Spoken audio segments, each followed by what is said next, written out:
بسم اللہ الرحمن الرحیم۔ آپ سب کی خدمت میں سلام پہنچے۔ ایک منزل ہے مگر راستے کئی ہیں اظہر، سوچنا یہ ہے کہ جاؤ گے کدھر سے پہلے۔ ناظرین، سفر کے دوران اکثر و بیشتر ہمیں یہ دکھائی دیتا ہے کہ سڑک پر مرمت کی وجہ سے ایک بورڈ لگا ہوا ہوتا ہے جس پر یہ لکھا ہوتا ہے مرمت کی وجہ سے سڑک بند ہے۔ اس کا مطلب ہرگز یہ نہیں ہوتا کہ یہ جو سڑک ہے وہ سرے سے بند ہے اور تمام مسافر اپنی گاڑیوں کو روک کر کھڑے ہو جائیں، بلکہ اس کا مطلب یہ ہوتا ہے کہ یہ جو سامنے سڑک ہے اس کا کچھ حصہ عارضی طور پر مرمت کی وجہ سے بند کر دیا گیا ہے۔ بورڈ پر لکھے ہوئے ان لفظوں سے ہر شخص بخوبی واقف ہوتا ہے۔ وہ جانتا ہے کہ اطراف میں کوئی نہ کوئی راستہ تلاش کر کے وہ اپنے سفر کو جاری رکھتا ہے اور دوبارہ اپنی مطلوبہ سڑک پر آ کر اپنی منزل کی طرف رواں دواں ہو جاتا ہے۔ اگر اطراف میں کوئی راستہ میسر نہیں آتا تو وہ دیگر کسی سڑک پر اپنے سفر جاری رکھتے ہوئے دوبارہ سے اپنی اصل سڑک پر اپنی منزل مقصود کی طرف روانہ ہو جاتا ہے اور اپنی منزل پر پہنچ جاتا ہے۔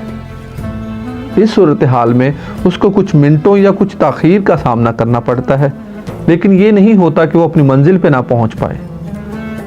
بالکل یہی معاملہ انسان کی زندگی کے ساتھ ہے کہ انسان اگر کسی منزل کے لیے جدوجہد کرتا ہے تو بعض اوقات اس کو ایسا لگتا ہے کہ شاید آگے سڑک بند ہے، لیکن ایسا نہیں ہوتا۔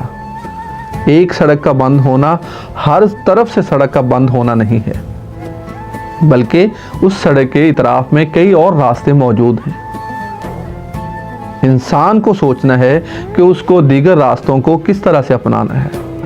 اگر ایک در آپ کے لیے بند ہے تو خدا نے آپ کے لیے 100 در کھول دیے ہیں، اور ایک در کا بند ہونا آپ کے لیے ناکامی کا باعث نہیں ہے۔ ہو سکتا ہے کہ خدا نے آپ کے لیے اس میں کوئی آزمائش یا کوئی حکمت رکھی ہو۔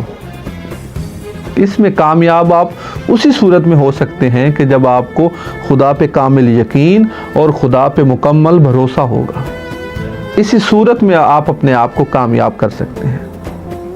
اگر آپ ایک کام میں کامیاب نہیں ہو رہے تو آپ کو یہ کرنا ہے کہ دیگر کسی کام میں اپنے آپ کو لگا دیں۔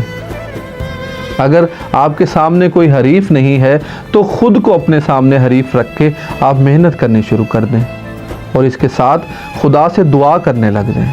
اگر آپ کو لوگوں کا ساتھ میسر نہیں آ رہا تو آپ خود اکیلے تنہا اپنے سفر کا آغاز کر دیجئے۔ اگر آپ کے پاس چھت کا سامان موجود نہیں تو آپ اس کی بنیادوں کو تعمیر کرنا شروع کر دیں۔ اگر آپ کو بندوں سے ملتا ہوا دکھائی نہیں دے رہا تو آپ خدا سے مانگنا شروع کر دیں۔ خدا آپ کو نئے سے نئے راستے دکھا دے گا، نئی سے نئی راہیں آپ کے لیے کھول دے گا۔ آپ کے ذمے کیا کام ہے؟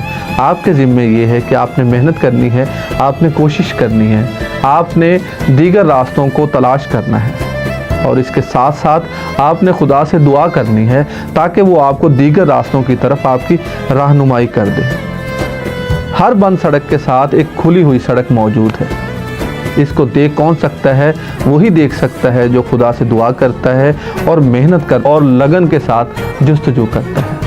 اللہ تعالیٰ ہمیں حکمت اور دانائی عطا فرمائے تاکہ ہم اپنی زندگی میں جب بھی یہ محسوس کریں شاید ہماری زندگی رک چکی ہے تو ہمیں دیگر راستوں کی طرف ہمارا خدا رہنمائی فرما دے۔